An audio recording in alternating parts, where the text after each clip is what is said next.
Welcome back to the Hockey in the 313 podcast. I'm one of your hosts, Brian Donnelly, joined by Dayton, Zach, and Keegan.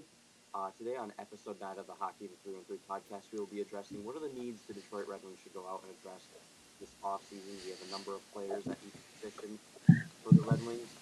We're going to go over their points, where they would sit in the Detroit Red Wings lineup, and we're going to go over their contract projections and if we wanted to pay for them or not. We're then going to give another follow-up on the NHL Stanley Cup Playoffs that are going on between the Carolina Hurricanes and the Florida Panthers, along with the Dallas Stars and the Edmonton Oilers. And then we're going to wrap it up with the prospect preview for Lyndon Lakovic, the winger out of the Moose Jaw Warriors. So with that being said, guys, let's get straight into episode 9 of the Hockey in the 313 podcast.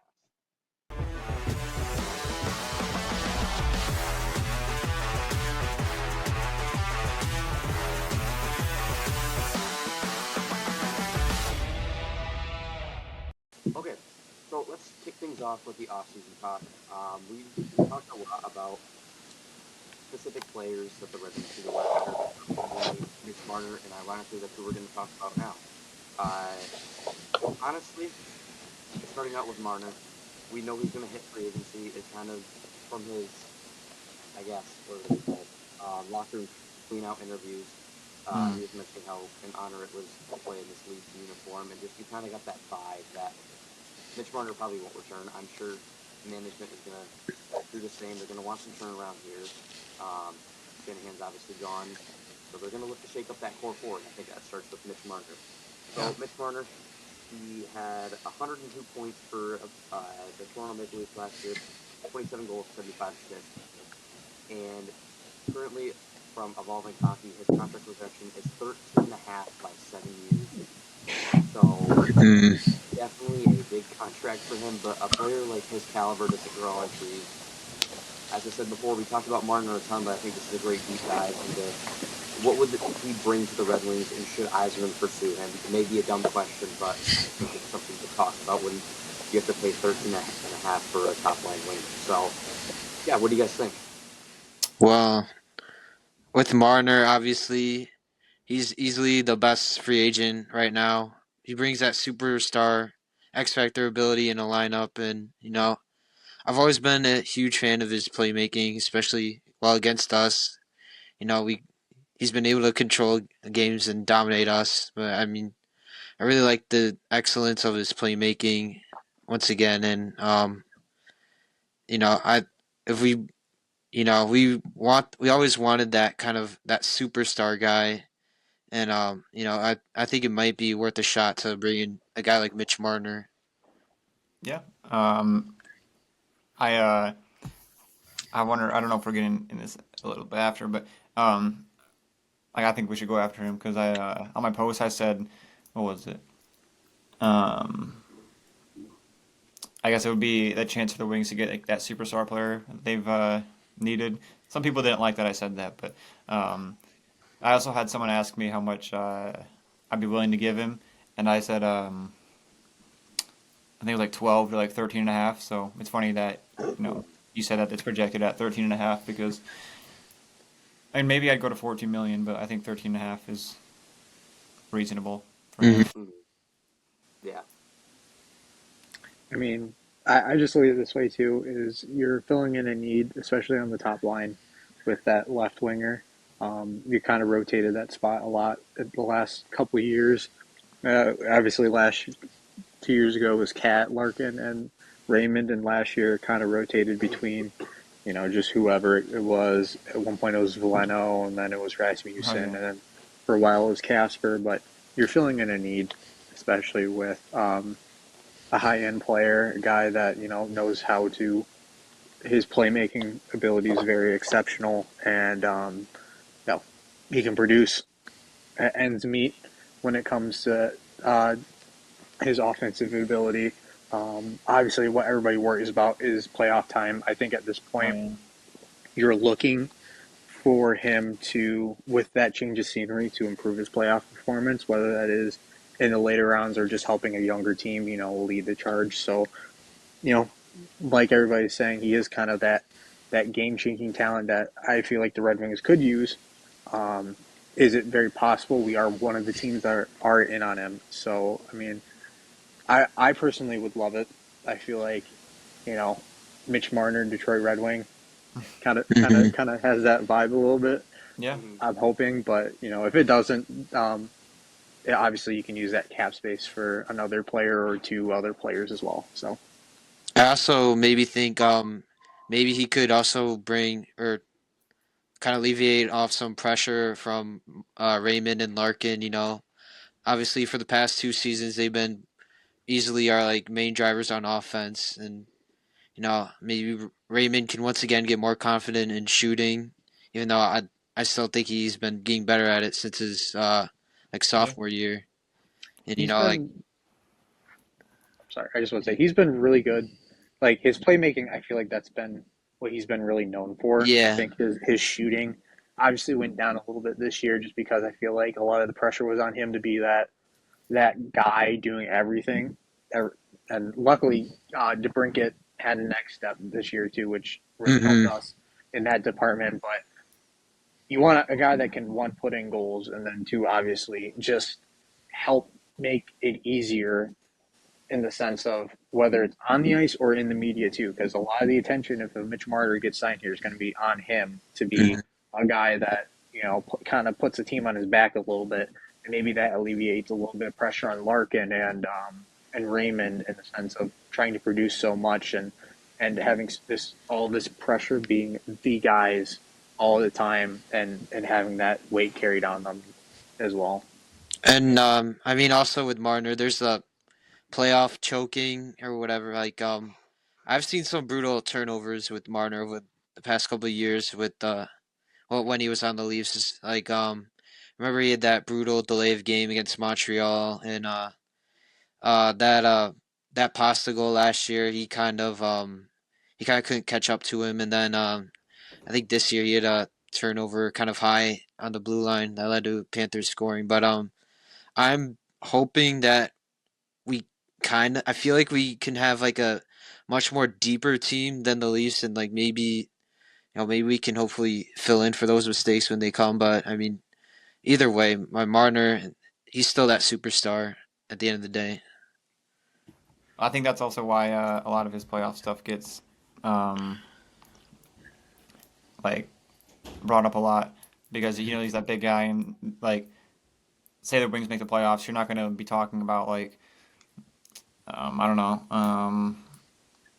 We'll just say like a Rasmussen, say he makes a mistake. You won't be talking about that as much because he's not being paid the big bucks or like the top Hmm. line guy. So that's why I feel like obviously everybody talks about his mistakes, but it might be more drawn out than what it might be, I guess.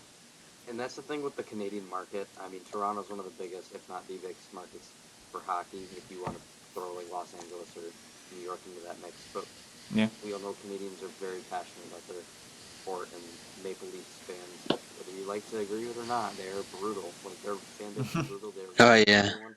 I mean, even Green if they have a jerseys. bunch of suits in the stands. mm-hmm. I mean, I don't like them, but like even Justin Hall, like they nitpicked at him, and I mean, he, they were right about him, but like to nitpick a 100-point player is just absolutely absurd. I know. Um, Mm. Yeah, that's how you lose guys. Yeah, the thing, the thing that was Dayton was mentioning is that if he makes a mistake in the playoffs, it's much bigger than a Rasmussen. But I think at this point, man, like our fan base will just be excited to be in the playoffs. Like Yeah. Yeah, exactly. I'm I don't dying think here. I don't think we're at the point right now where we're gonna be nitpicking little things like, oh yeah, Martyr. I mean, we'll be upset with it, yeah. But I mean, if we're in the first round next year, I don't think anyone's gonna complain about what people do. So that's just my perspective on it. And then Mitch Marner as a guy, here's where I kind of go back and forth. Players like this don't grow into these often with the free agent market, but you also have a guy that you're going to pay 13.5 million. You have to expect him to get above the point per game pace at least, if you're paying him that much.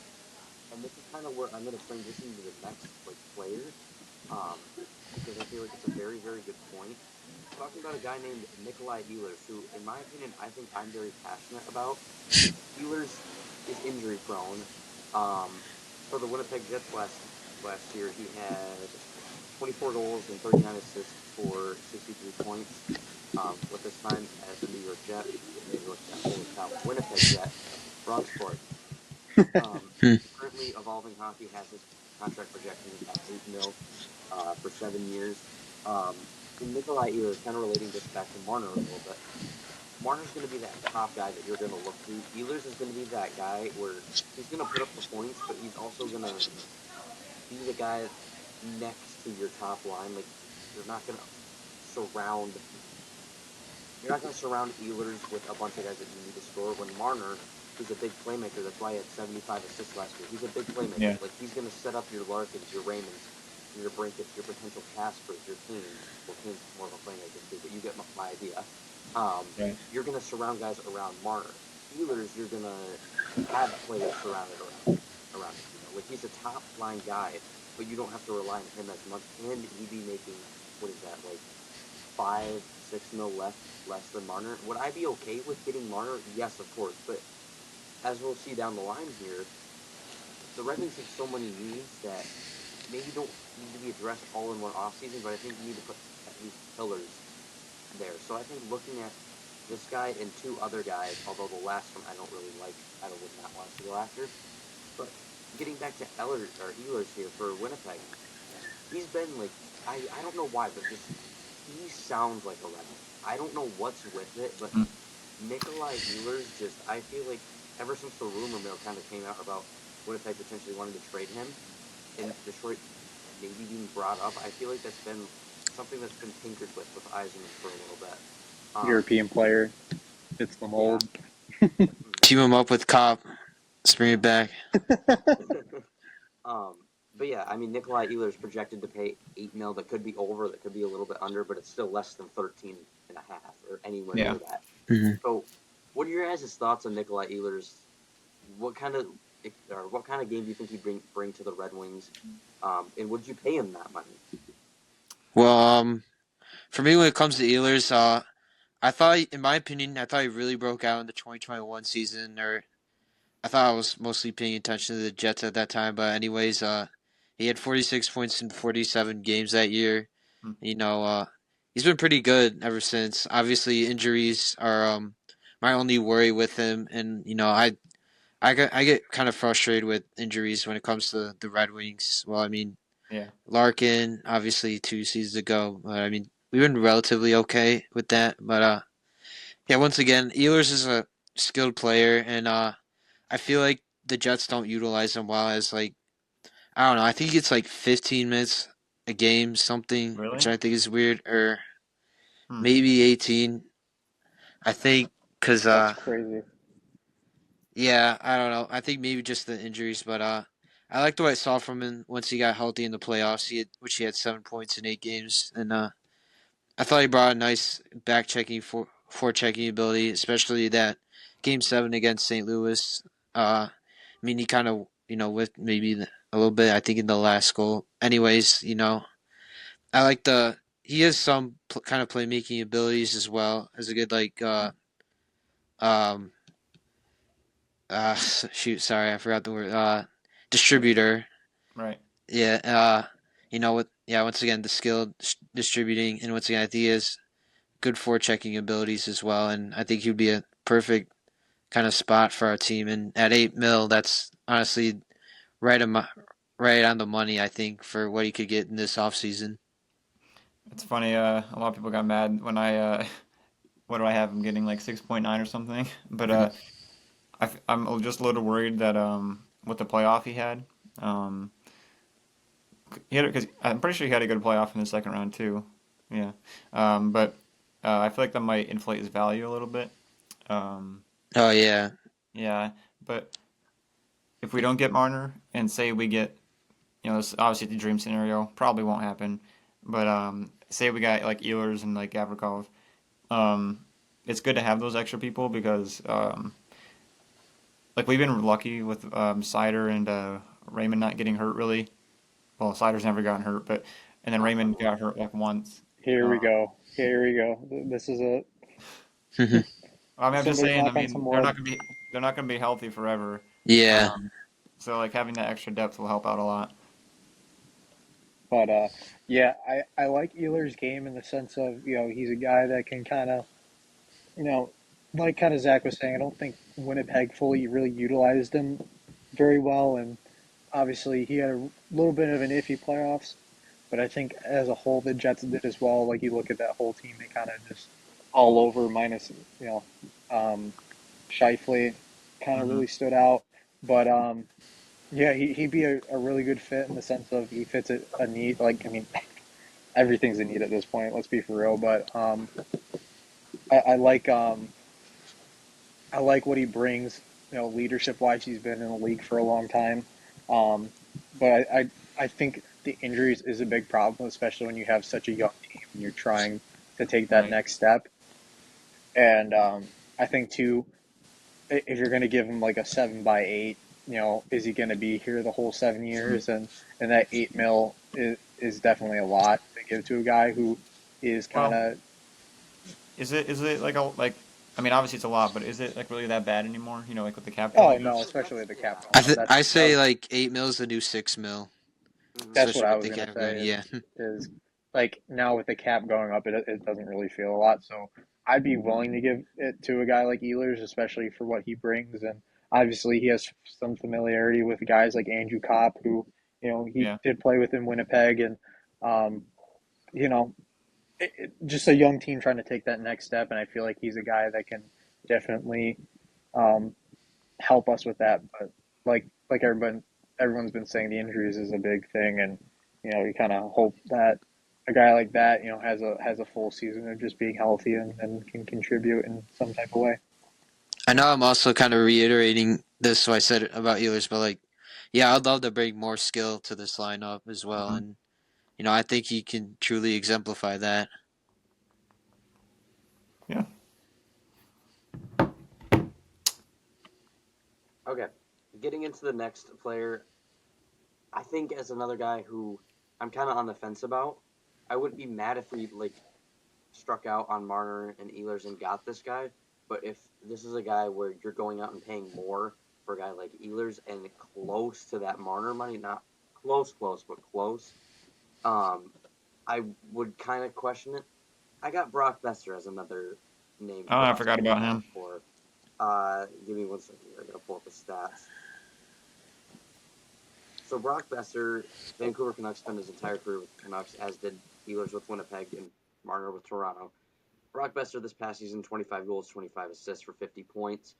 His next contract projection is 7.75 by 7 years. You're going to notice a lot of term on these contracts, which is especially with these 3 to 4 guys that you have, they're in their prime, so they're going to want secure contracts going into the future. So you're going to notice a lot of sevens. These like kind of longer than bridge deal contracts. But Brock Besser, as I mentioned, this last season wasn't very a big fit for him in Vancouver. I don't think Yeah, it was anyone pretty in that weird. Vancouver roster was a good fit.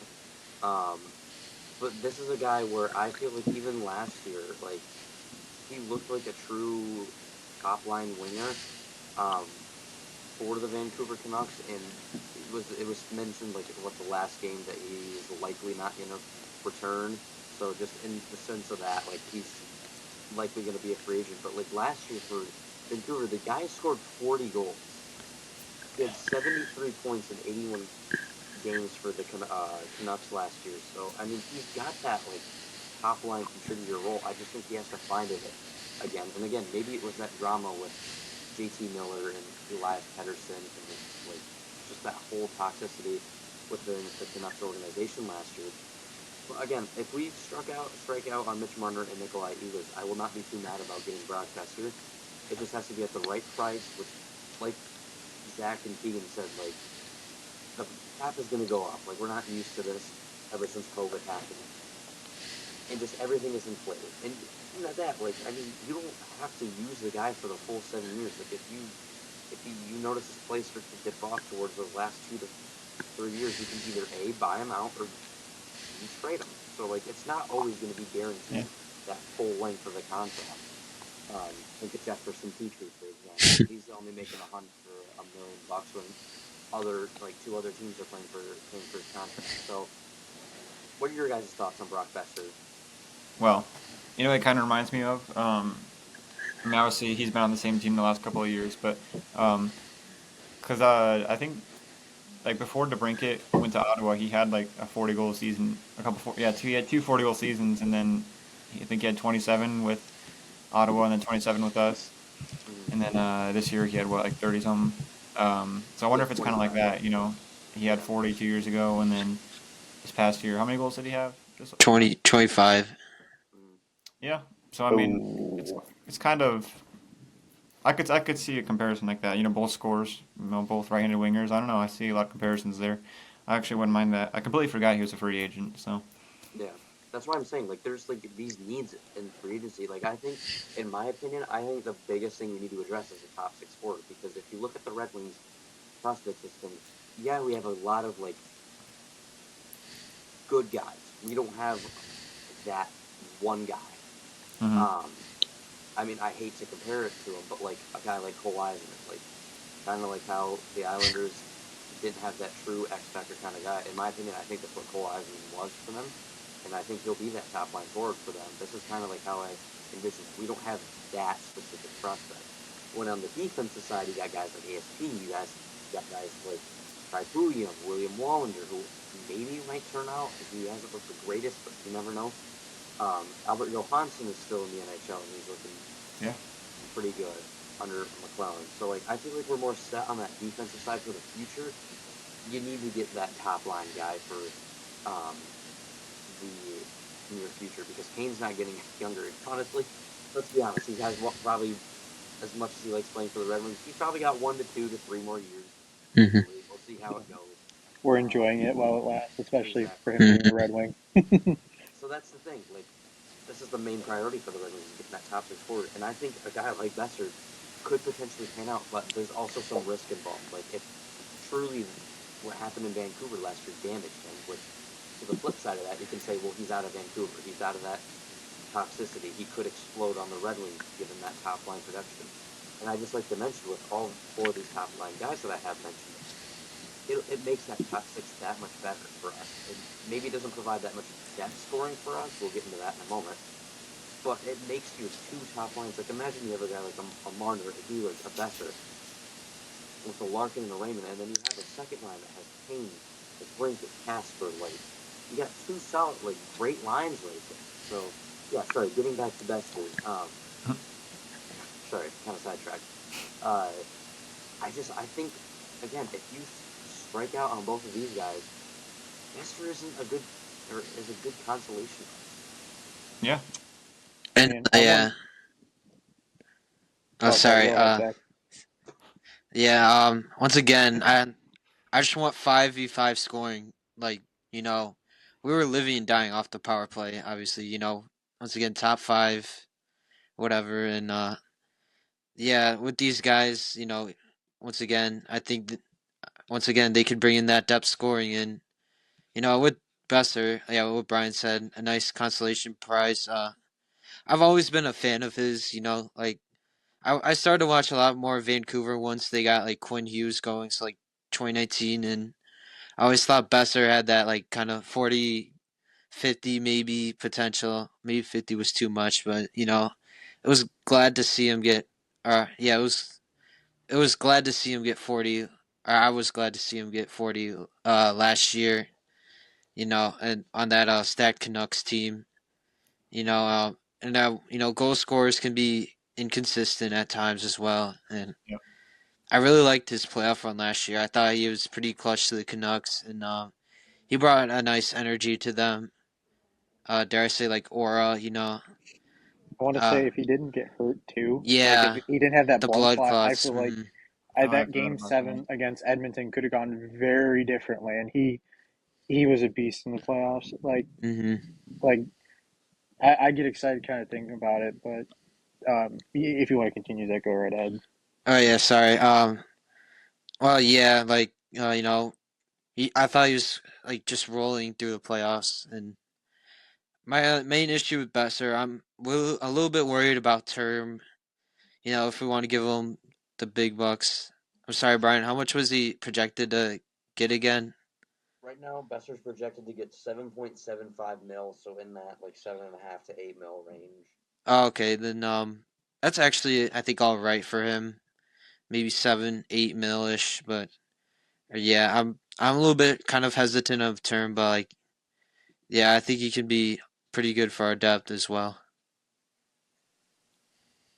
I want to say too is with Besser, and I know Brian mentioned it in the sense of Vancouver has been such a dumpster fire over the last couple of years with ownership, or not even ownership, just management and dealing how they deal with players like JT Miller and Pedersen. Like it's a mess, and they're not in a good position. And I think not trading him at the deadline definitely hurt them in the sense of if they wanted to get something in return for him.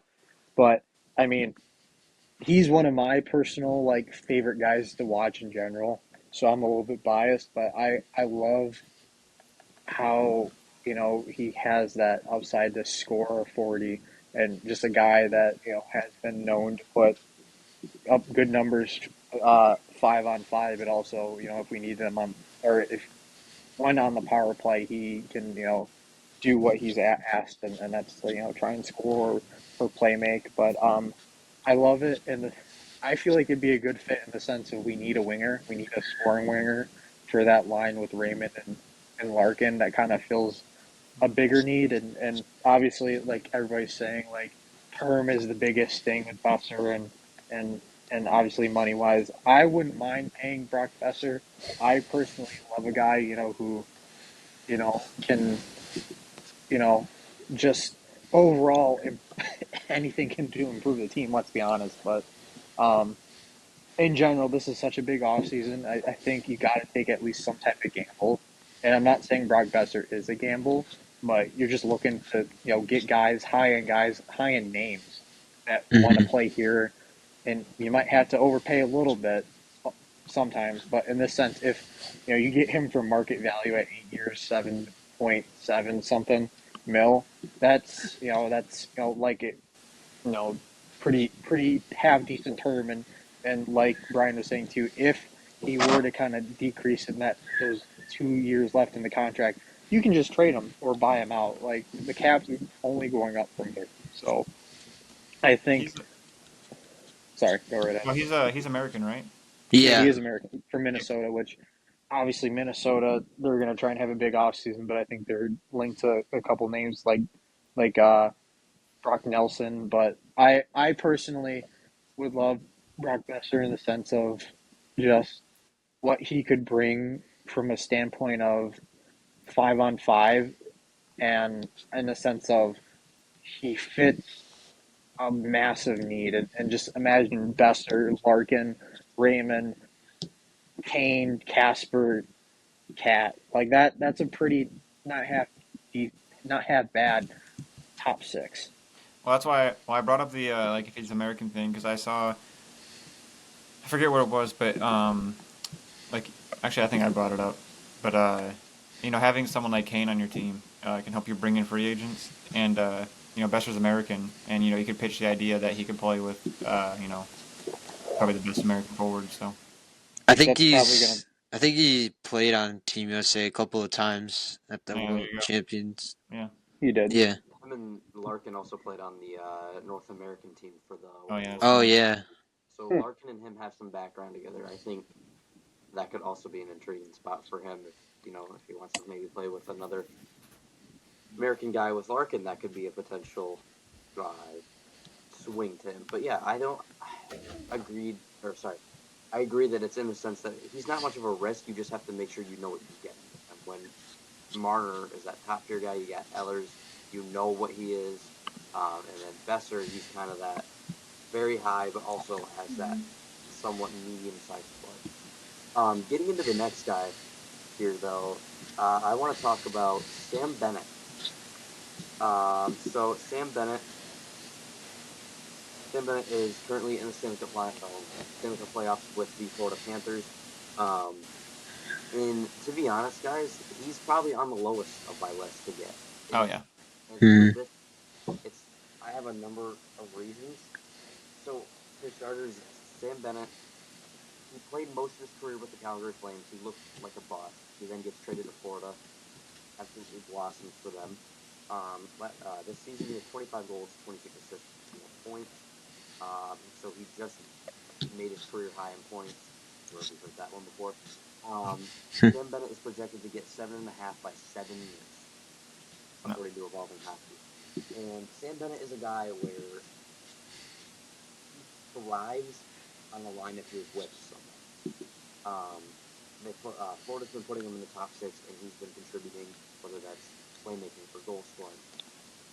And I say where have we heard that before because you look at Andrew Kopp, you look at J.P. Comfort, they were in excelled roles with top-tier players, and then you put them down into, you have to make them rely on themselves on a third line or a second line, and they flop. Sam Bennett, while yes, it's a much different game than Andrew Kopp and J.P. Comfort, he has that nasty snarlness that the Red Wings need. I don't, and I hope it's not the case. Am I mad at the player production that he could potentially have? If we have a 50-point player on our team, I'm not mad at that at all. The way that Sam Bennett's game is, though, is he takes control with people on his line. And if he doesn't mesh well with a certain amount of guys, he's not going to play well. But then again, like I said, he's that bruiser type of guy where he gets in people's faces, he stirs the pot with other players' teammates.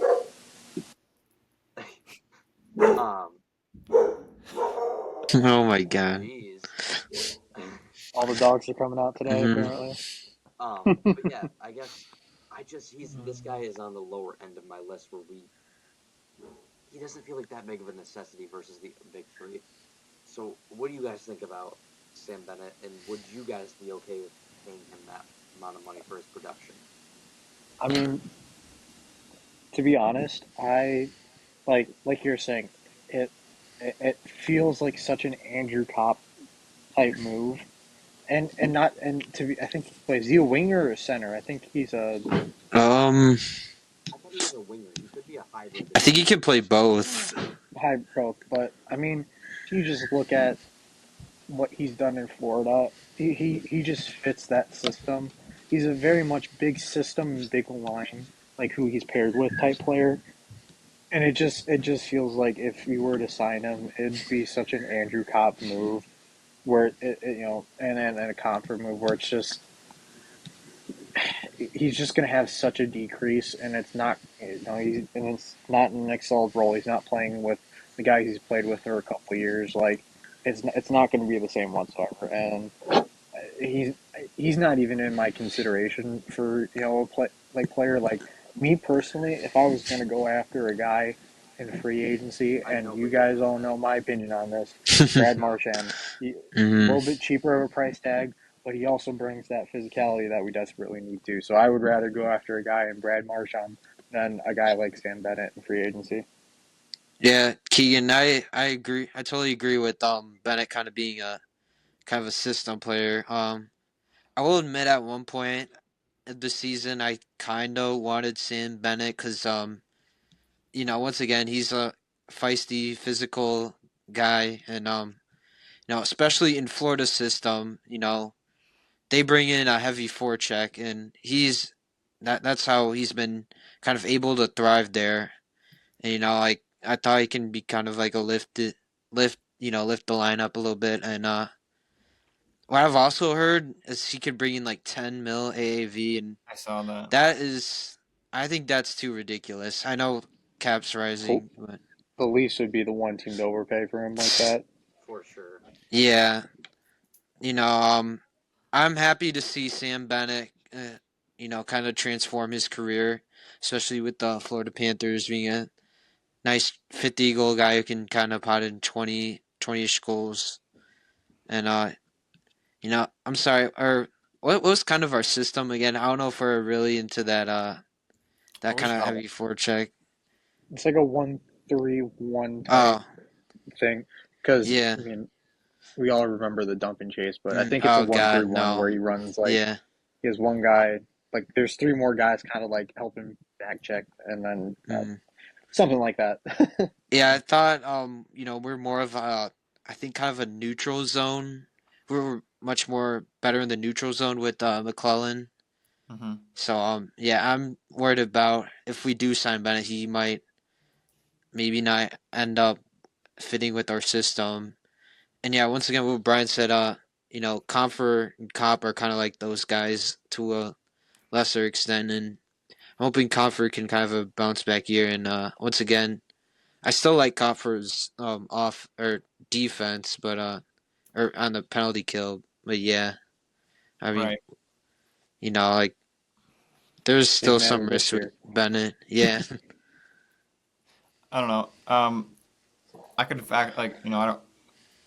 If it's for the right price, I wouldn't be too mad. But like if it happens, it'd be like the draft where you're like, oh, that's the Eisman thing right there, and Mm-hmm. um, This is a Eisman type of signing, yeah. unfortunately. I don't think it'll happen honestly though actually, because I was looking in on Puckpedia and I think the Panthers have like 19 mil, and I know it said that they're interested in or I think they're interested in Marner, but I don't think that'll happen because I feel like they're gonna want to try and keep Ekblad and Bennett. I think they'll keep Bennett actually. I think they'll keep Bennett over Yeah. Ekblad, but if they He's have some staying. money left over, then I think they will keep Aaron Ekblad. Mm-hmm. I think Ekman's gone. He's had a decent playoffs, but I think with the move to get Seth Jones, you already kind of sealed your fate in the sense of they chose Bennett over Ekblad. Like Ekblad is not bad, but you can see his game just gradually just decreasing over the years, and he's not a. I mean, he probably could get like 7 mil on the market. Some team would pay for that, like Toronto or Ottawa or something like that. Mm-hmm. Well, I actually wouldn't mind just getting Ekblad.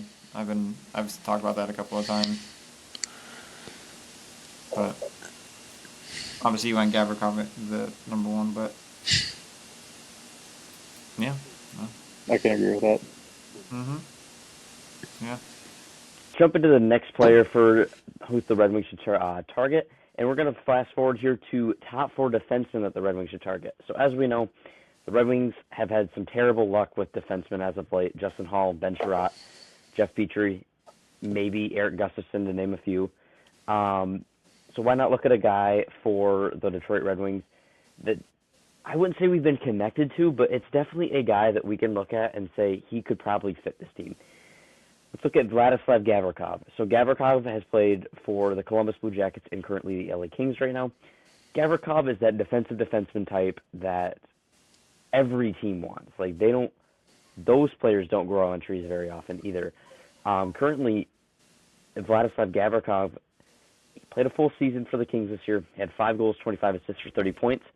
And on his next contract, he's going to be looking for 5.7 for 4 to 5 years. Gavrikov, correct me if I'm wrong, I think he's either 29 or 30 right now. He's either 29 right now and will turn 30 sometime in the summer, or he's 30 right now currently, one of those two. So right now, Gavrikov, as an LA King, he's going to be likely hitting the open market. How do you guys see Vladislav Gavrikov potentially as a fit? Maybe not a fit. Would you pay him that money? No. Well, I feel like 5 million is a little cheap for him. I feel like that'd be a big steal if you got him at that price. That's what I Very kind much of agree. said. That's kind of what I said. I looked at it and I'm like, that can't be right. But as I looked through all these evolving hockey like projections, he was the one that really batted the eye at me, saying like 5.7 for him. Are you serious? I like in my future graphic that I'm making because I have like all graphics for every free agent.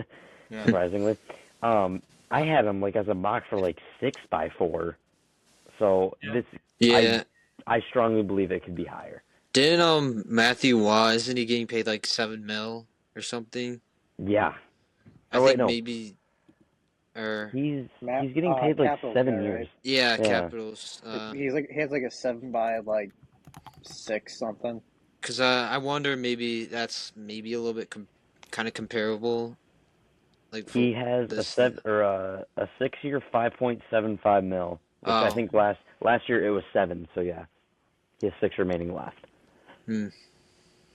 Yeah. Okay. Well, I guess I could see I that then. mean, me personally, it, the Wings desperately need defense, and I think also when you look at Gavrikov, he did play under a year under McClellan, even if it That's was right. like through the trade deadline technically, but he knows how to play McClellan's system.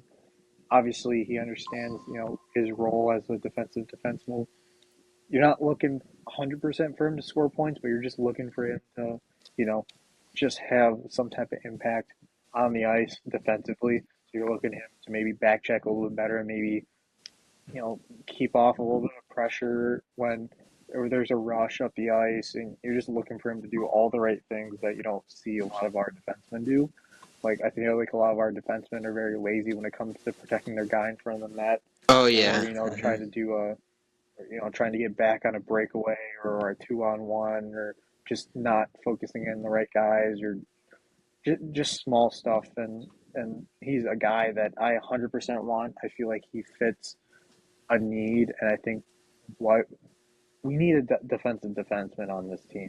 Like we, yes, we need offense from our defensemen, but defense alone is going to start winning you championships.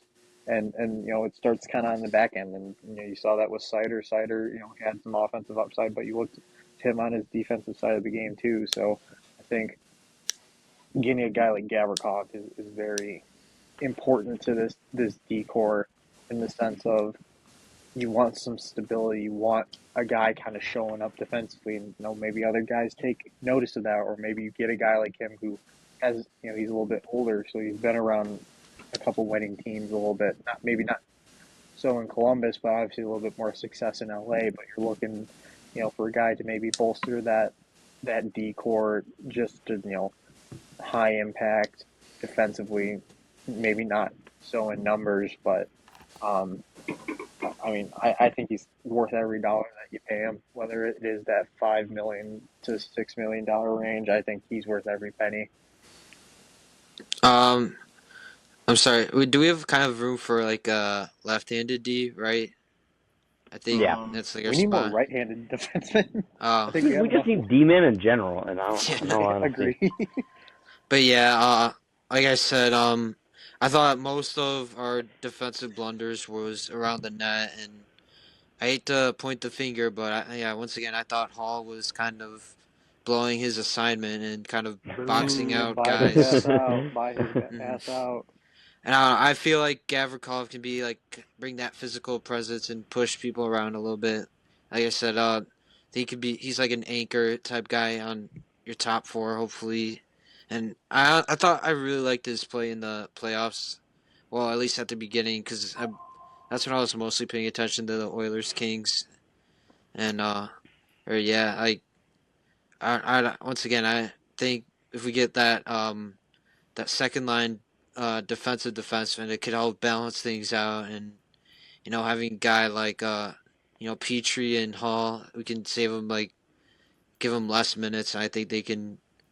Or well, I mean, Well, who knows if we keep Hall? do you But think? like, Well, He's bought out. I feel like that's a day one free agency move. yeah, we'll see. Yeah. do you think? Like how big of a jump do you think Johansson takes next year then? Oh yeah. I think Johansson. It depends on what. I really do believe it depends on what happens in free agency. If McClellan Mm-hmm. and Eisman sit down, maybe a couple days before free agency, and they address, okay, who should we go after? Who are we looking at? Who is already on the roster that we feel like can make a jump or could be better next year? In my opinion, I think they look at Albert Johansson and go from that bottom four demon. Like if McClellan says, okay, yeah, we look at Johansson, we like how he plays. You notice how he played under the Lalonde. He wasn't great at all. He wasn't getting the chances. I think it really does reflect on how much they like Albert Johansson, and that will reflect on what moves we make in the offseason. So say if we go after a top four left-handed guy like Provorov or the other guy I'm going to mention, I think that then shows that they're willing to be flexible with that left side of the D. I mean, maybe you drop Evanson down and play with that right-handed guy, and you move Gavrikov up to play with Sider from time to time, or you move Albert Johansson up to that second line pair, and if someone's not doing their job right, you put Gavrikov down to that third pair. So I really do think it all depends on like how they feel some of these defensemen on the roster can maybe take that jump or continue to be a good player, in this case Sherratt. So it really depends on how much they view Johansson. In my opinion, I think Johansson can be better than what he played last year under Lalonde. Yeah. Under McClellan. I definitely see. He, like I said, I think he had a little bit of rookie mistakes, but I'm still hoping he can grow into he will. more of that defense. And once again, I saw flashes of him making good defensive plays. Like I said, I glazed how he defended against McDavid, and and It's a pretty hard job to occasionally, do. yeah, and occasionally he could be maybe a little over aggressive. So I'm hoping he can just learn from his mistakes and hopefully become better. Whether that's I don't know, maybe a better partner or something. But I don't know. But yeah, I'd love to keep Johansson for I next want to add, season. sorry, I want to add too is I think this is the first off season that a lot of players are going to take it seriously. I think Hmm. I forgot where it was, but there's some interview about Lalonde's firing and how like he mentioned that maybe it wasn't such a great off season, but I mean I think that's also on coaches keeping players accountable in the off season, and I think this is the first year where I think they're going to keep players accountable in the off season, make sure that they're training right, and making sure that they're getting better. And I think McClellan's very. I get the vibe from McClellan in the sense of like he's going to do everything in his power to get like the most out of every player, Hmm. even if they're in a minimal role. And I think you know everything's going to change, but I think for those younger guys, he's going to work really hard with those younger guys to get them in a spot where hey, we want to improve your game in this or that, and we need you to do X, Y, and Z in the off season to get better at it. I feel like that's what they might do with Johansson. They're like, hey, mate, we need you to work on your offensive game and maybe work on your defensive game as well. Like here's X, Y, and Z to try and work on, or if you're skating or like workouts and stuff. So I feel like that's a very big part of what McClellan might do this offseason. But I feel like this is going to be a big offseason for the players to kind of get a full reset and kind of a real big taste of what the expectations are. Well, the good news about like Johansson, if we sign Gavrikov, is that Johansson can play the right side. Um, so like, well, yeah, he can play both sides. So, because I think he did this year. So He might that have. would be Yeah. so Would that helps that? build his Oh, skill. sorry. And that You're would good. probably like open up Edmonton to more of that top pairing with Cider, probably. I think they'll keep that pair together. Yeah. Mm. Um, but I don't know. And then if we don't sign Gavrikov, I think it's showing they have a lot more trust in Johansson, because I feel like he's like a better version of Mata. I feel like their defense is kind of similar, but I think Johansson's offense is really underrated. Like, so all his goals he scored this year were so nasty. God, that one The against one against Vegas was Vegas. absolutely, yeah, the one Oh was yeah, filthy. I That one saw was that filthy. on your. Was that your player grade post? Yeah, That was just that patience. Yeah. yeah, it was nasty. So good. So that was Vladislav Gavrikov. Moving on to the next guy who I personally think we should target. I have another Russian, Ivan Provorov. Provorov played for the Columbus Blue Jackets last season. Um, Previously, he spent time with the Philadelphia Flyers before getting traded to the Columbus Blue Jackets.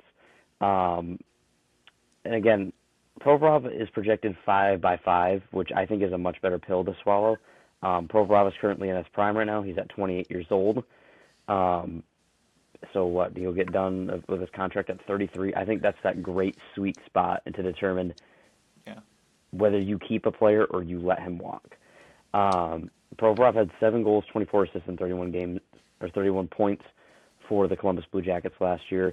To me, he really stuck out on that defense because I mean, he's overshadowed by Zach Werenski, but like for a guy who was a big two-way kind of defenseman, like he played pretty damn well. Like I said, 7 goals and 24 assists for 30 points as a two-way defenseman, and a defenseman at that is nothing to scoff at. So I think both of these guys, Gavrikov, it has to be at the right price though, and Provorov, I think are two big guys that I think if the Red Wings got, I'd be very happy with.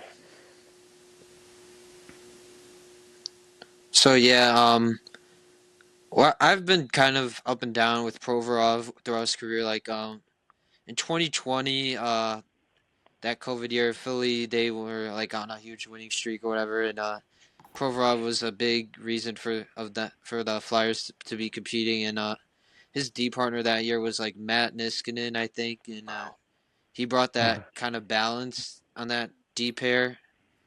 And once Niskanen, I think, retired, Provorov kind of struggled the next season in 2021. And I mean, I haven't been like able to be like keeping track of him, but with Columbus, especially this year, I thought he was, a nice complementary to what they have with their decor with like guys like Fabro and obviously Werenski. Um, I always viewed him more as like an offensive guy who could bring, or like secondary offensive guy or whatever.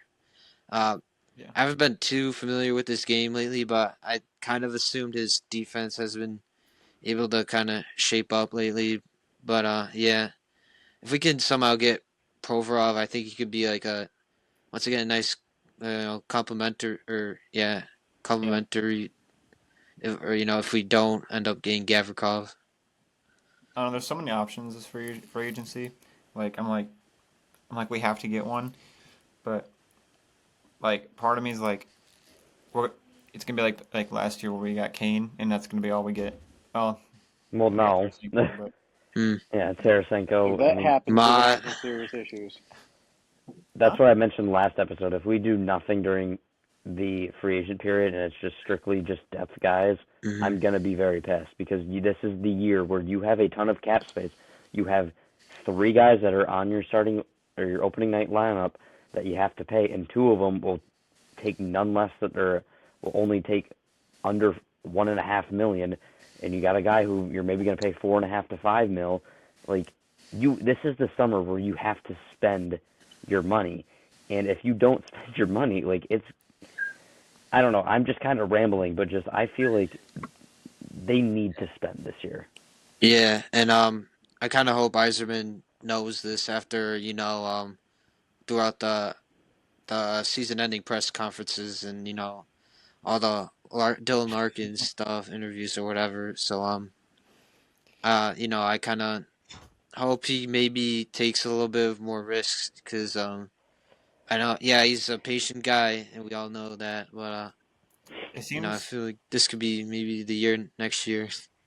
it seems like it's starting like it's hard to tell because it's Eisman, but I Hmm. wonder if it's like starting to wear thin a little bit, like because he's actually getting pissed, which is if you were rebuilding and losing, like you wouldn't really care. Yeah, we're Now just that kind of you at that mediocre mark. I feel like.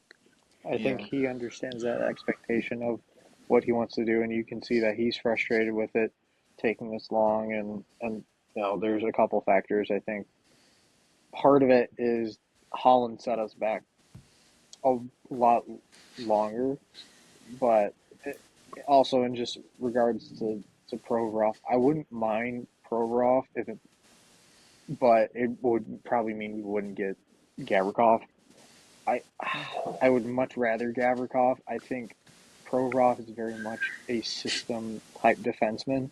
I think he worked well with and pairing wise too. It's kind of like a Bennett situation where it's like it all depends who he's paired with, and it all depends on the systems that they're running. Like Columbus, he fit their system, he fit whatever line he was playing on, and he got the opportunity to. If he doesn't get the opportunity, he's not going to flourish and he's going to struggle. Same thing happened in Philly. He got the opportunity to be this top guy, and he had a pretty good line mate that worked well, and obviously Philly's system at the time was working well, and then they had a dip, and then he had a major dip, and he was the fans wanted him gone, and it's one of those 50-50 things. I think you're kind of flipping a coin with him. I think you're either going to get the Provorov you got in Columbus and Philly, or you're not going to get the that high impact. But he does provide a lot of good offense and a good two-way game. I can't agree with that, but I would much rather go after a fully defensive defenseman than kind of that two-way guy that's kind of had an up and down career for the most part.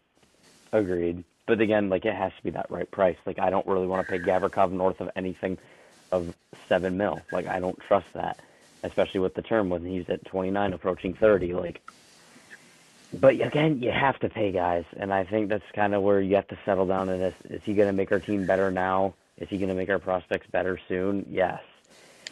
So that was the topic of this discussion with potential free agent options for the Red Wings. We touch up on it a lot, and we will continue as news comes out. Some names that I have also down here just for kind of like honorable mentions. You got John Tavares, you got Brad Marchand, Brock Nelson, Andrew Mangiapane, Andrei Kuzmenko, Yanni Gord, Mikhail Granlund, Some guys to name from the forward side, and then from the defensive side, it's kind of bare in this part. Brent Burns, Aaron Ekblad, Ryan Lindgren, Cody Ceci, Brian Dumoulin, and Henry Jokiharju, and Matthew Grizzly and Dante Fabro. But yeah, so as I said, that was the off-season wish list and the needs for the Red Wings. Let's get into the next discussion here to talk about the NHL playoffs. So we're now down to 4 teams. We're down to Carolina, Florida in the East, Dallas, Edmonton in the West. Let's kick things off talking about the Florida Panthers and Carolina series. Game 3 just finished up last night, and what an ass beating it was for Florida. Technically, this whole ass beating. BTA. I'm not going to lie. Ass. It's apparent to me that this was going to be another rematch, like how it was Penguins, Red Wings, 08, 09. This is I have a strong feeling it's going to be Florida and Edmonton again. Getting back to the Carolina-Florida series, Florida took Game 1 5-2, then followed it up with a shutout win for Sir Bob, 5-0 in Game 2, and then just 8 minutes left in the third period last night. Florida just dumped everything on Carolina in a 6-2 win. So Florida currently has the 3-0 series lead over the Carolina Hurricanes. It's apparent this is going to be the team that's going to, barring a reverse sweep, but just the way Carolina has looked, man, it doesn't seem like they're going to come back. So Florida is up 3-0 with a chance to end it tomorrow night. It's bad. Like, it's the same thing with Carolina, and say what I think Canes fans will say differently, but it's a boring ass type of hockey, and it's defensive minded hockey, not good finishing ability, and relying heavily on your defense and goaltending. Most of your defensemen are defensive defensemen. You don't got that high-end offensive defenseman, and then you got 2 goaltenders who are pretty damn good in Kuchenkov and Freddie Anderson, but they can only get you so far. But it's the same thing with Carolina. I feel like they have such an easy road half the time. Like a couple years ago when they made the finals, they beat the Islanders. Islanders were a pretty good, easy team that year. Then they went on to New Jersey. New Jersey was a young team, couldn't really do much the previous year. Then they got the Florida team with heavy momentum and pretty much the better team, fell to ass. Even though it was obviously they swept them, but it was more close. This, however, you look at their path now. They had New Jersey injured. Then they played Washington. Washington old, kind of lost momentum. And then you get the Florida powerhouse team, Stanley Cup, pretty much in the running to make the finals again. Belt to ass. Like you can't go out there and just flat out everything that everybody talked about Carolina showed in the last 3 games. No finishing ability, no offensive capabilities, and another thing, no big superstar name to help you carry the charge. And 3 guys in the last couple of years have not wanted to stay in Carolina. You got obviously the newest one, Rantanen, or Rantanen, and then you had Gensel, and then I forgot who the other name was too. I think it was just the 2 of them. It was just the 2 of them. I can't think of any other big free agent that left Carolina. I thought there was 3 of them, but anyway, 2 big names that they traded for don't want to play a defensive, boring-minded style type hockey, and it shows. And I love Rod Brindamore, and obviously his job I feel like is pretty safe there, but they got to change something or go after someone, because you just can't keep getting they've gotten swept every single time they made the conference finals. Really? Since 06. Yeah. Do you guys want to hear a weird stat? Yeah. Carolina has the same amount of conference final wins than the Buffalo Sabres. Oh my God. That is insane.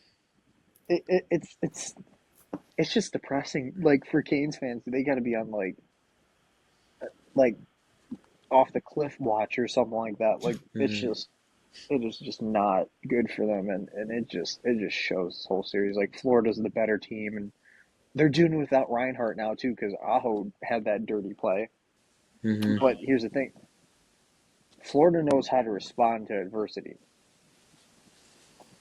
Carolina's just full of guys that are good players, but guys that don't stand out, and it shows they need something more, and you just can't keep saying you can't keep running it back and saying, well, we'll Maybe find next year. we don't need superstars. It you can't keep doing that because you're either it's a first round exit or a second round exit, and then if you make the conference finals, you're just bound to get swept at that point. There's no point of trying. Yeah. I mean, I've always been. It's been nice to see Carolina kind of build their team up since like 2019, and I'm a big fan of Eric Tolsky. He's like really smart, and I've always been a huge fan of Carolina's drafting. I feel like they always trade down and get guys who especially Russians who teams don't want, and what they do is they just draft them and leave them in Russia, and then when they like when they're ready, fully developed, they come over and they kind of have that depth. But Is it like that they one defenseman that they just? oh yeah, Yeah, Nikishin, yeah, yeah, yeah. yeah, and I guess there was some weird contract discussions with him. And so I mean, I don't know what's going on with the contract stuff with Carolina, but anyways, I feel like they kind of need more needle drivers, especially against Florida. Once again, Florida, they have this. I'm really fascinated with their forecheck. I feel like all three guys get low into the offensive zone, and they always cause chaos with either it's them pinning the the puck handler on the boards and creating turnovers, and then they still have puck possession in the O zone, and they always generate these chances, and their depth is through the roof. Like I said too, I've been praising their third line, especially a guy like Anton Lundell, who I really liked last year's playoff run, and he's been putting it up this year. And you got Brad Marchand eating blizzards during intermission, which is awesome, and he's been a perfect fit in the playoffs for the Panthers. And Future Red Wing Brad Marchand. oh yeah, No, hopefully, jeez. You guys yeah. are buying into it. You'll buy into it once he signs there. But yeah, anyways, it's just incredible. I think Bill Zito brought in, like they were presidents, President's Trophy winners 2022. Then they fired, or well, not fired, but they did decide not to bring back Brunette, and Yeah. they were heavily offensive, I would say that year, and now they're kind of more gritty, defensive. You could say some people might say dirty, and I mean maybe, but yeah, with Just a this step. grittier style of the Hmm. game. And what Paul Maurice has brought to the Panthers, it's kind of awesome to see. Truly feel like they're gonna definitely battle for a second straight cup. Yeah. He also just brings a lot of experience too. Like he's been in the league for forever. I think he coached Hmm. Hartford, and then Carolina Carolina, and then and Winnipeg. Toronto. Like he's been Really? all over the place. Hmm. But I think, and going back to Bill Zito too, you look at what he did. Obviously, Brad Marchand, but I think someone who's Seth Jones, like even he's looked really good in these playoffs Yeah, too.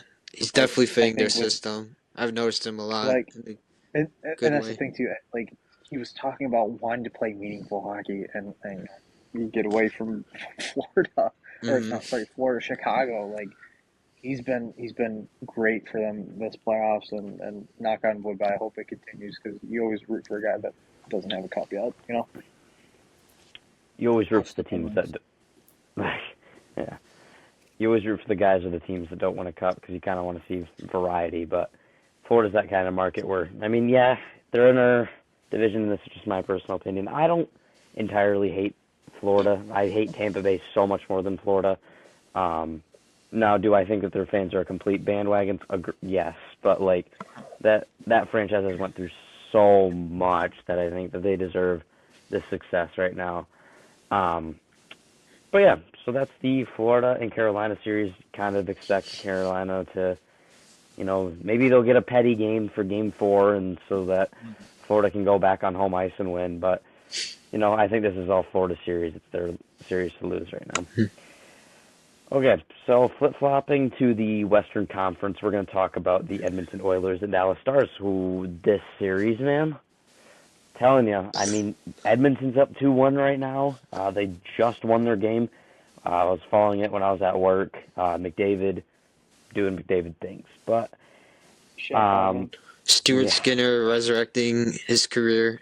61 shots, has 60 saves right now. Don't look now, but Skinner's hot. Oh my God! Wow. Steamed hams for Stuart Skinner right now. Simpsons He reference, just if you don't sucks get game that. 1, game 2, and then all of a sudden turns it on game 3 and 4, and so on. But yeah, Dallas won 6-3 in the first game. They took the lead. Edmonton then shut them out. Stuart Skinner, masterclass, tied the series 1-1, and then Edmonton beat them 6-1. I know I said it previously that this could potentially be a Florida Edmonton rematch, but man, don't count the Stars out, because they've shown many times this playoff series that they can deal with adversity. They have the star power. They have the depth. I mean, this series, man, it's gonna be a good one, unless Dallas goes down in 5, which then that's underwhelming. But I think this is the best playoff series of the whole entire playoffs. Like, I think it has the potential to be too. Like, yeah, like you're hoping that goes Game 7. Agreed. But I'm sorry. Oh, sorry. Yeah. I don't know. I feel like this is the same series a little bit from last year. Well, I feel like Edmonton's more on the gas pedal. I think at the beginning this series. What I've been kind of seeing so far in the beginning of the games, especially today. I feel like Dallas, they're keeping it in the Oilers zone. They're trying to force some high danger shots, and I feel like they're also battling to get some greasy goals as well, like attacking the net and kind of getting Skinner off balance. But they've been just able to. Skinner's been able to stand on his head, and I think so far Edmonton's defense today, they've been able to kind of box out players in the zone, and they're also like kind of blocking shots a little bit as well. And also what I saw today is sorry, I'm trying to trying to think.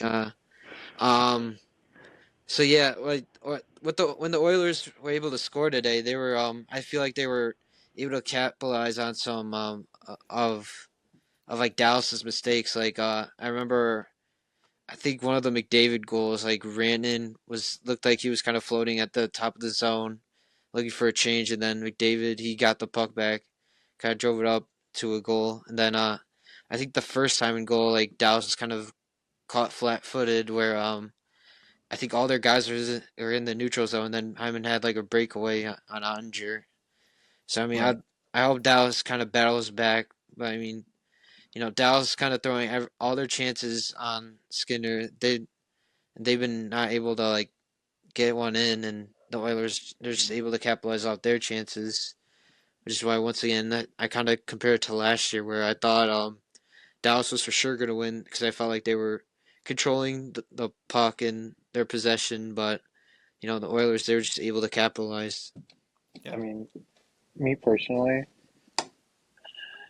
there were just moments in obviously today's game where just Dallas just looked like they were just drifting, and I mean, obviously, like, you can't be doing that in playoffs, and I think they put too much of their chips in, especially this year. Like, they traded 2 first-round picks and Stankoven to get Rantanen. Like, you're pushing all Yeah, your but he's been chips really in. good for them. Yeah, yeah. I mean, granted, but you need more. You need these guys, like everybody on all More cylinders to consistency. exactly. And I think Edmonton's rolling momentum, and it it just feels like and I said this last year with the Panthers. Like Panthers felt like the team of destiny. This year, it just feels and I was very skeptical of the Oilers, especially in last couple games, but just the way they just demolished through Vegas, and especially rebounding since game 1, like they just look like the team of destiny this year. Like, Like they just looked. McDavid and Draisaitl just keep doing what they're doing. Shaq Hyman just keeps doing what he's doing in the playoffs, and obviously getting a guy like Evander Kane crucial, and they're doing it without Ekholm too, which is impressive. And if you get him back in the Stanley Cup final, and potentially, that's and that. I I also mean, think, sorry to cut you off, Keegan, but I think Dallas is more, I guess you'd say battled because, like kind of battled and bruised, battered and bruised, yeah. my bad. Well, Like, also Hintz is hurt too, which yeah, is Yeah, that's they right. had to go through Colorado, Winnipeg, two of the top teams, I'd say, in their seven, division. 6 games. Like, Hmm. shoot, yeah, you got to be tired at that point. But Yeah. I mean, also, how sick would it be to have former Red Wing Jake Wallman in the Stanley Cup playoffs, Hmm. Edmonton Oilers Stanley Cup final, Jake Wallman jersey. He deserves the So cup. All right. Yeah. but that makes it even worse though because he Yeah. traded him to the worst team in the league, and he's gonna win a Stanley Cup. I hope that just pisses off Eiserman even more to get better at signing guys and trades. Agreed. I can look at Dayton's expression right now. I don't know if this is just how he was just like itching or something, but it kind of made me think, oh boy, we're talking about fucking Wallman again. So No, it's no, that's funny. we can go down that rabbit hole all we want, but I mean, shit happens, you know. Eisman, there could be something behind the scenes. It could not be. Eisman just not wanting to admit a mistake. Who knows? But yeah, you never know with those kind of things. You just kind of take them how they are. I mean, it's just oh well, you know. Oh well. Maybe he was smoking too much the day before and accidentally traded the wrong player. Okay, so that was the Dallas Edmonton series. Guys, real quick, if I can ask you for your Stanley Cup final predictions, I'm sure everyone's gonna have the same Eastern Conference one. I got Florida sweeping Carolina, going out of the finals, and then I got Edmonton winning in 6 against the Stars. Yeah, I'm just gonna have a repeat of last year with Panthers Oilers, but I mean I gotta see more fight from Dallas, so hopefully they bring it in. That series can be a better series. No, I think Dallas will turn around. Although I'll have to hear it from Brendan the whole time because we all know that he's like now all of a sudden he's a closet Stars fan out of nowhere. But Mm-hmm. anyway, I think it'll be Dallas versus Florida. I don't know. I feel like they might if Dallas does make it. I feel like missing Kachuk for Florida will be. I mean, obviously he's on the ice, but he's definitely playing hurt. So I feel like that'll catch up to them at some point. Maybe not. Maybe it'll just be the Panthers winning it all over again, and everything we say doesn't matter. But Exactly. For me, obviously, I had Panthers coming out of the East the whole time. I just they were just too good to not pick them. And then for the West, I wanted Dallas, but just the way that they look, I like with Zach. I gotta see more fight out Hmm. of the Stars. I'm going to Edmonton right now. Ah, man, it's a rematch from last year. This is it, like Brian was saying. This is literally the rematch, like it was Red Wings versus Penguins in 08-09. Like this is going to be such good hockey. Like those two teams are going to be battling it out so much. I'm all for it, and I mean, I would. It'd be a nice story to see, like McDavid. Well, and there's some weird thing too. Is like I think Crosby lost his first Stanley Cup final, and then he came oh, back that's and right. won it. So Hmm. it'd be kind of be cool to see that a generational talent McDavid also has in his golden McDavid. goal in the Four Nations Yep. That's right. So I think for the it would be storylines. nice to see that. But I mean, I mean personally, I've been following the Panthers for a while. I'd love for the Panthers to go back to back. So and to have future Red Wing Brad Marchand get No, another Stanley Cup. stop. Hold up. Yeah. Vamos Gatos. Vamos Vamos Gatos. Gatos. Let's go. All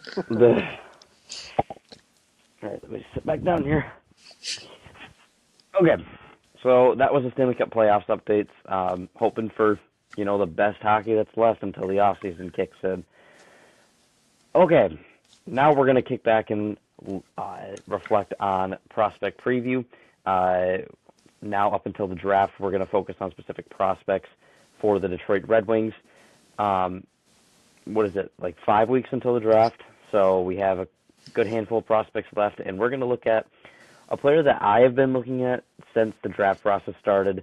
Zach is also going to fill us in as next-gen prospects.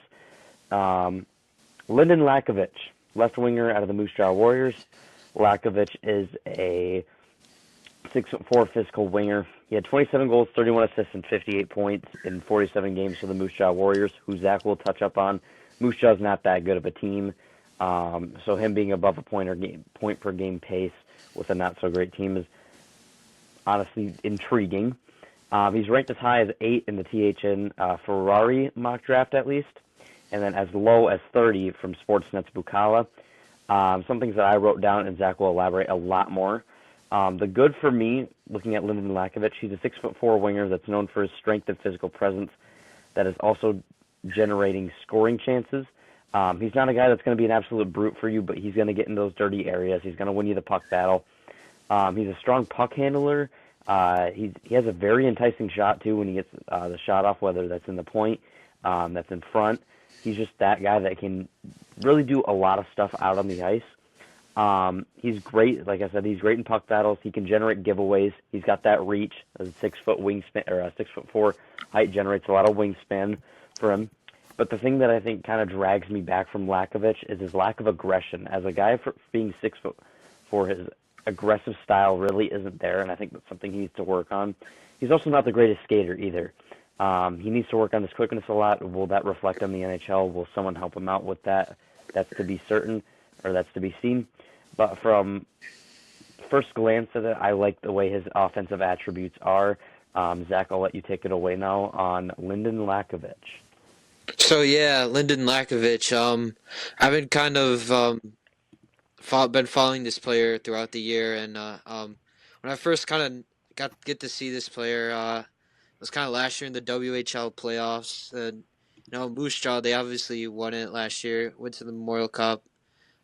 He was really prominent in that Saskatoon series. That was, I think, the series before they played Portland, ended up winning. And I want to see more of him, or I tried to watch him more at the Memorial Cup, but that team was stacked, and I was more interested in like Matejchuk, Savoy, Furcus, Jaeger, and all those guys. But yeah, with Moose Jaw this year, all those guys kind of graduated to the NHL or pro level. So it was just basically Lakovic and Jaeger. They also had their goalie Unger Storm. They were eventually traded to Lethbridge. So it was basically just Lakovic, and they were a very poor team, and I didn't think they even had their lottery pick. I don't think it was protected at all. I forgot what team had it, but yeah. So anyways, with Lakovic, I've been able to watch a lot of interviews that he was on, and he likes to describe his game as kind of going fast and high offense. He always wants to go on a high pace. He's kind of like that big, stocky forward a little bit. Like Brian said, 6'4", about 192 pounds, so he can be a little bit heavy. He also, going through the season, he kind of had I forgot what injury. It was just like a lower body injury, and I thought he was going to be out for long, but he was eventually to come. He came back in like February. He was out, I think, the whole month of January. And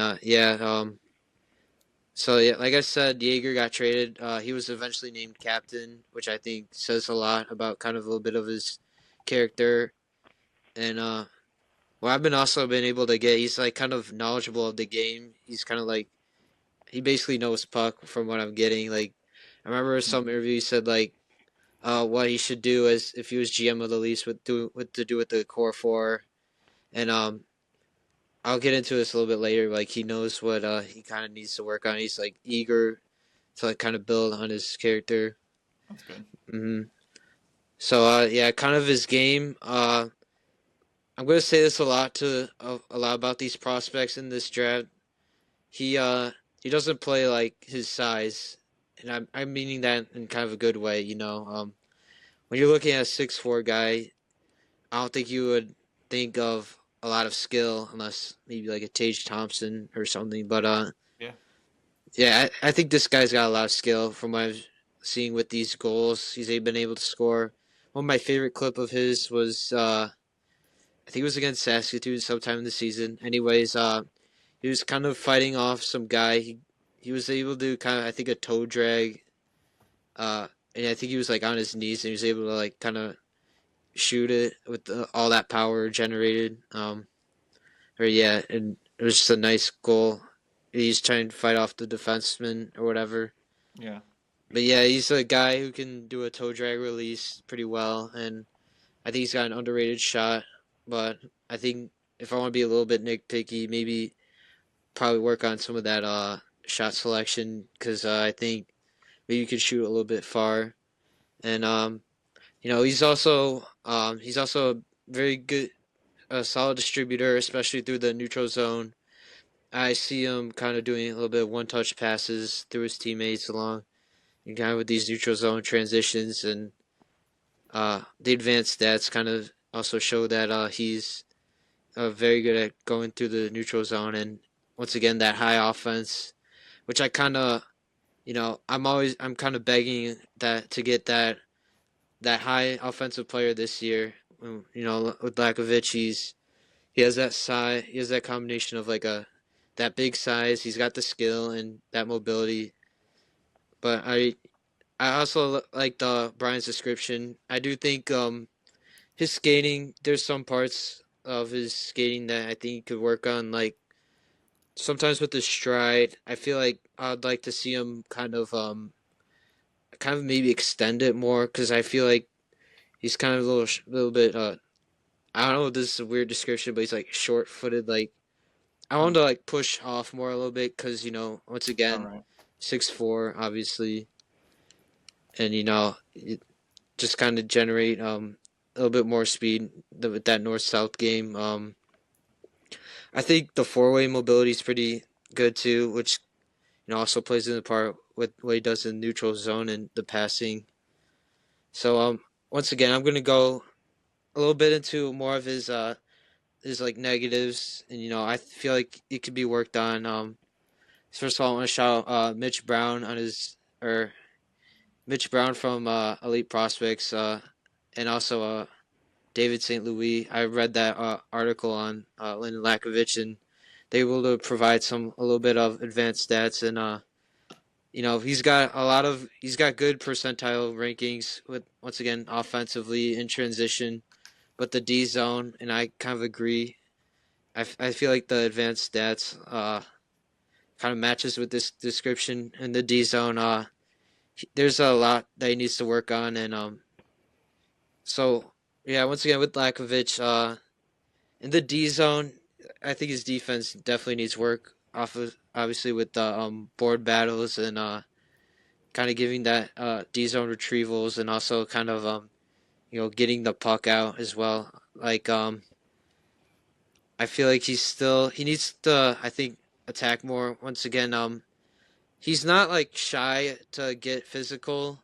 Like I know sometimes he can maybe float a little bit in the D zone, but yeah, he can get in that gritty areas. He's not shying away from physical contact, but like he kind of just needs to get better at like I think growing his frame, maybe adding a little bit more muscle, and kind of like start being a little bit more hungry, getting the puck out, and trying to fight with this, trying to fight through checks as well, and with just getting the puck out of the zone with his obviously the size, but Maybe, you know, well, maybe it's just me, but I feel like he kind of sounds like kind of like an MBN kind of prospect.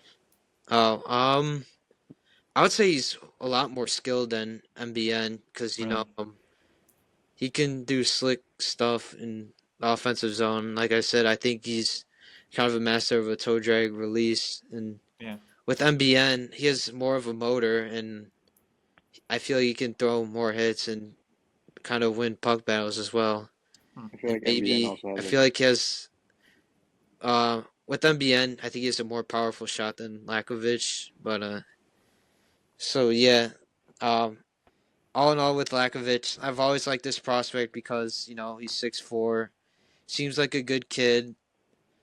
You know, apparently he had an off ice issue some time ago. I don't really know what happened there, but oh well. But I liked what we've been hearing from interviews, and I really want this player just because once again I want offense on this team, and I feel like Lakovic can bring that. Especially he's big, and Yzerman likes big guys, but he's willing to grow his game better, and I feel like coaches would like him as he has once again that knowledge from or he's that puck knowledge. He likes the game. He wants to learn more from it. Maybe I could see him being a head coach or front office guy or whatever. Oh, nice. But yeah, I think he can fit. I know Wings fans. I know me and Dane did that prospect post too, and Yeah. Wings fans want more of that physical guy, and I feel like Lakovic he'll hopefully can grow and hopefully carry that offensive side as well. But yeah, I've been seeing him last part. I've been seeing him in this range. I've also seen him as low as Montreal Canadiens at 17 or something. Mm-hmm. But yeah, I think if he's available, I think it would be worth a shot to get him on this team. Cool. All right. Well, thank you, Zach. That was Lyndon Lakovic of the Moose Jaw Warriors. A lot to like from that guy. Like you said, there could be some cons to his game that he could definitely be fixed, and I do agree with you. I like his offensive upside. At first, when I saw him, I feel like that this guy would have been the Yzerman standard pick, but you dig a little bit deeper. Me too, a little bit, yeah. You see there's a lot more than I think.